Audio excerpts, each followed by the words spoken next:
100 அறிவிப்புகள் 500 நாட்களில் நிறைவேற்றப்படும் என்ற செய்தியை வைத்துத்தான் மக்கள் அவருக்கு வாக்களித்தார்கள்.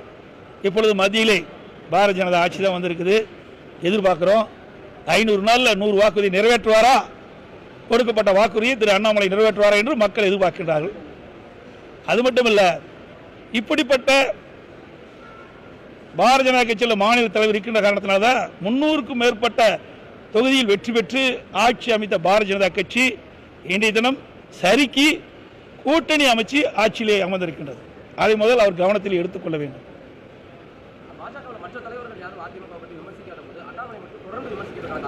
அவரை அடையாளப்படுத்தியிருப்பதாக பேசிட்டு இருக்காரு.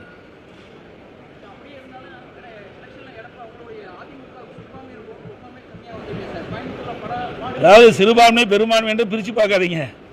நாட்டில் அப்படி இருக்கக்கூடாதுன்னா அதிமுகவுடைய நிலைப்பாடு ஜாதிக்கும் மதத்திற்கும் அப்பாற்பட்ட கட்சி அனைத்து இந்திய அண்ணா திராவிட முன்னேற்ற கழகம்.